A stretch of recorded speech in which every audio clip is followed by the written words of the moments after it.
عمر فاروق آپ کے الٹے ہاتھ پر تھے. آپ نے فرمایا ہم قیامت میں بھی ایسے ہی ساتھ ہوں گے رضی اللہ تعالی عنہما. تو ان دو وزیروں کو بھوکا دیکھ کر آپ برداشت نہ کر سکے. ایک انصاری صحابی کے گھر تشریف لے گئے, مالدار تھے, وہ بڑے خوش ہوئے کہ آج مجھے اللہ کے رسول اور ان کے دو وزیروں کی مہمانی کا شرف حاصل ہو رہا ہے.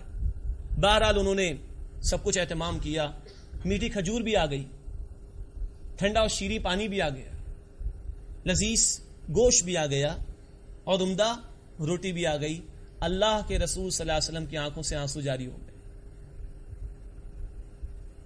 کہ لذیذ کھجور بھی اللہ کی نعمت ہے, یہ عمدہ گوشت بھی اللہ کی نعمت ہے, یہ عمدہ روٹی بھی اللہ کی نعمت ہے, یہ ٹھنڈا پانی بھی اللہ کی نعمت ہے.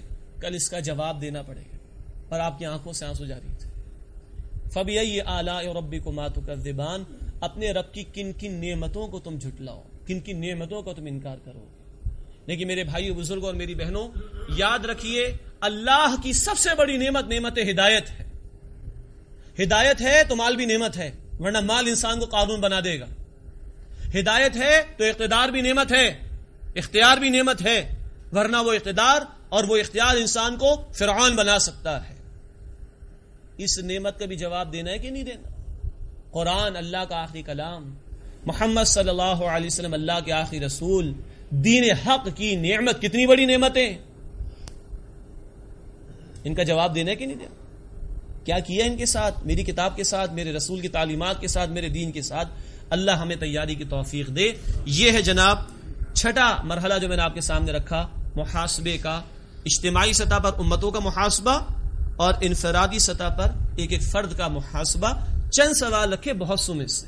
نماز کا بھی 5 سوالات بھی آئے, نعمتوں کے سوالات بھی آئے, شکر اس کا ادا کرنا چاہیے. اور سب سے بڑی نعمت کتاب, اللہ کا رسول, اللہ کا دین, ان کے تقاضوں پر بھی عمل کرنے کی کوشش کرنی چاہیے. اب یہاں ہم اپنے اس لیکچر میں ایک ذرا سی جدت پیدا کرنے کی کوشش کر رہے ہیں.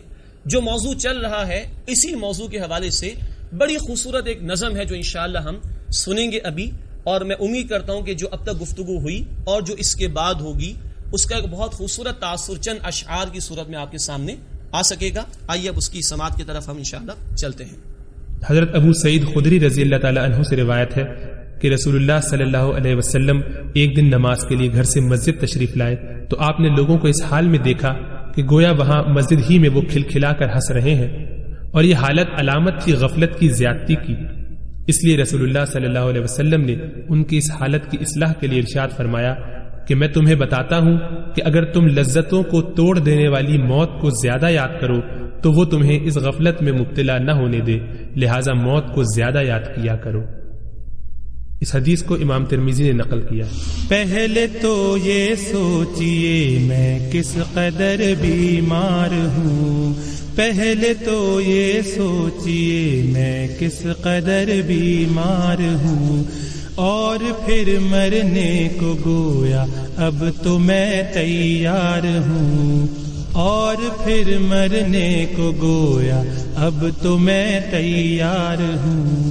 بعد اس کے سوچئے میں مر گیا روتے ہیں سب, میرے مرنے کی خبر سن کر جمع ہوتے ہیں سب.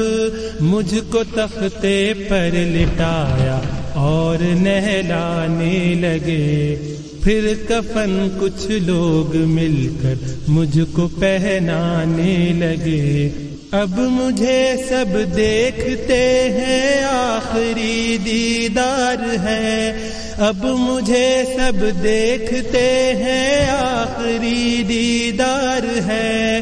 سب کے دل میں حسرتیں ہیں, سب کے دل میں پیار ہے, سب کے دل میں حسرتیں ہیں, سب کے دل میں پیار ہے. اب جنازہ ہے میرا تیار لے جانے لگے, اہل خانہ کو میرے کچھ لوگ بہلانے لگے. لا کے میت کو میری مسجد کے باہر رکھ دیا, اور پھر میرا جنازہ سب نے مل کر پڑھ لیا.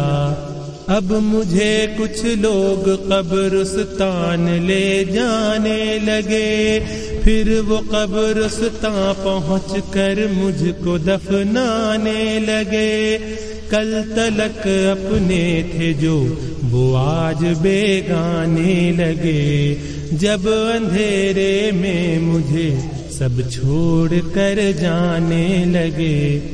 قبر میں اب میں ہوں تنہا، پاس ہے منکر نکیر، جانب حق سے یہ گویا آئے ہیں بن کر سفیر۔ اب انہوں نے جو کیا مجھ سے اثر کوئی سوال، اب انہوں نے جو کیا مجھ سے اثر کوئی سوال، پاس تو کچھ بھی نہیں اس بد عمل کے جز ملال، پاس تو کچھ بھی نہیں اس بد عمل کے جز ملال۔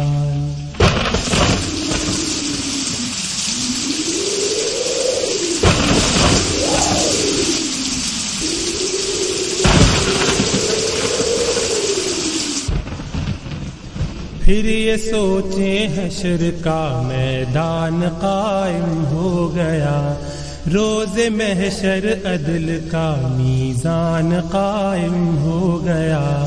میں کھڑا ہوں ایک طرف ہے خوف سے حالت بری، کیا دکھاؤں گا میں صورت ہے میری سیرت بری۔ غیب سے اتنے میں ایک آواز آتی ہے مجھے، ذات اس قہار کی جیسے بلاتی ہے مجھے۔ آ ادھر آ بد عمل تیرا بھی اب لے لوں حساب، آ ادھر آ بد عمل تیرا بھی اب لے لوں حساب۔ کھولنا لائق ذرا اعمال کی اپنی کتاب، کھولنا لائق ذرا اعمال کی اپنی کتاب۔ اب سوالوں سے میں اس کے ہو گیا ہوں لاجواب، خلد میں جانا کجا یا ہو گیا حکم عذاب۔ اب فرشتوں کے لیے ہوتا ہے یہ ارشاد حق، ڈال دو دوزخ میں اس کو تاکہ حاصل ہو سبق۔ زندگی بھر یہ برے اعمال کرتا ہی رہا، عالم فانی کی رنگینی پہ مرتا ہی رہا۔ اور ستم اس پر کہ خود کو بعمل کہتا تھا یہ، اور ستم اس پر کہ خود کو بعمل کہتا تھا یہ۔ اپنی ہی تعریف میں شعر و غزل کہتا تھا یہ، اپنی ہی تعریف میں شعر و غزل کہتا تھا یہ۔ کیا نہ تھا معلوم اس کو ایک دن پیشی بھی ہے، آخرت ہے اس کا گھر دنیا میں یہ پردیسی ہے۔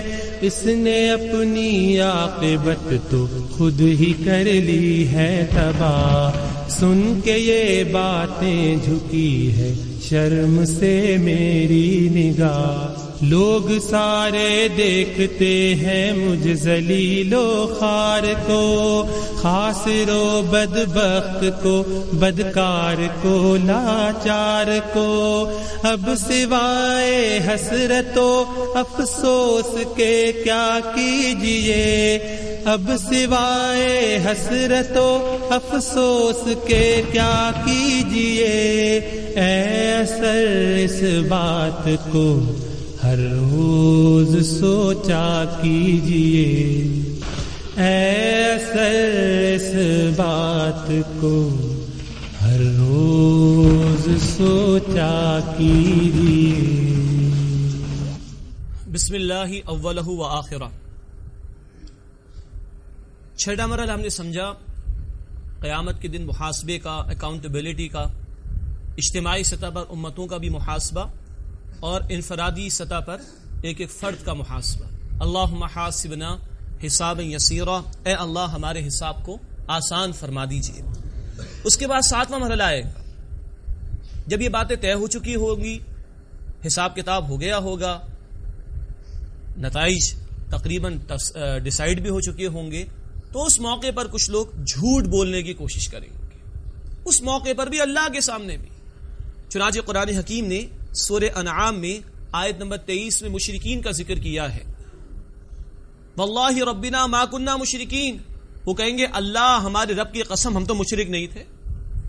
یعنی یہ ہے وہ گھناؤنا جرم شرک کہ جب جڑ پکڑ جائے انسان کے وجود کے اندر تو اس انتہا پر لے جاتا ہے کہ لوگوں کے سامنے تو انسان جھوٹ بولتا ہی ہوگا، اللہ کے سامنے بھی جھوٹ بولے گا. اور اسی طرح کا بیان قرآن حکیم میں جھوٹ بولنے کا منافقین کے حوالے سے بھی آیا ہے. سورۃ المجادلہ آیت نمبر 18 میں یوم یبعثهم اللہ جمیعا فیحلفون لہ کما یحلفون لکم. مسلمانوں جس دن اللہ نے دوبارہ کھڑا کرے گا تو جیسے تمہارے سامنے جھوٹی قسمیں کھاتے تھے اپنے ایمان کا دعویٰ کرنے کے لیے، اللہ کے سامنے بھی جھوٹی قسمیں کھائیں گے اپنے ایمان کے دعوے کے لیے. یہ ہے